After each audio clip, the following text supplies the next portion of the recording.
Vítám vás u dalšího videa. Dnešní video je tak trochu jiné, protože bylo točeno v podstatě úplnou náhodou. Zajel jsem si na místo, kde jsem byl před 18 lety ve škole v přírodě s tím, že si udělám hezký výlet a zazpomínám na staré dobré časy na krásném místě. Jenže po příjezdu bylo na první pohled patrné, že zde něco nehraje, a na ten druhý pohled už bylo jasné, že je budova opuštěná. Měl jsem s sebou techniku a rozhodl jsem se tedy toto video natočit. Běžně se do opuštěných budov sám nepouštím, ale zde jsem musel udělat výjimku, neboť jsem tam byl zcela sám.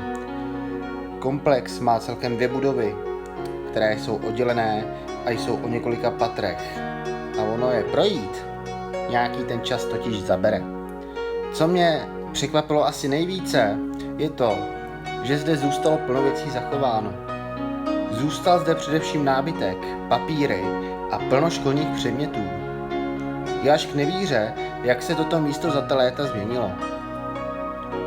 Dokonce zůstala v místnosti, kde bývala školní jídelna velká kytka v Květináči nebo ve třídě tabule. Nepoškozené pojistky a koupelny v téměř použitelném stavu. Snad poprvé ve videu říkám, že vlastně vůbec netuším, co se tu stalo, ani jak dlouho je toto místo opuštěné. Jediné, co jsem totiž zjistil, je v podstatě jen to, že se má jedna ze 2 budov v komplexu bourat. Na videu vidíte i pokoj, kde jsem byl tehdy ubytován. Vidíte chodby, kterými jsme chodili do tříd. Jako by to bylo včera, akorát ta změna je fascinující. Pokud víte o tom, proč je to opuštěné, budu rád za vaše názory v komentářích.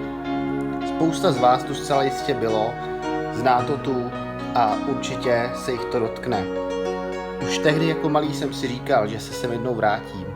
No a jsem tu, sice po skoro 2 dekádách, ale jsem tu. A byl bych tu třeba i za další 10letí, ale to už tu nejspíš nezbyde vůbec nic.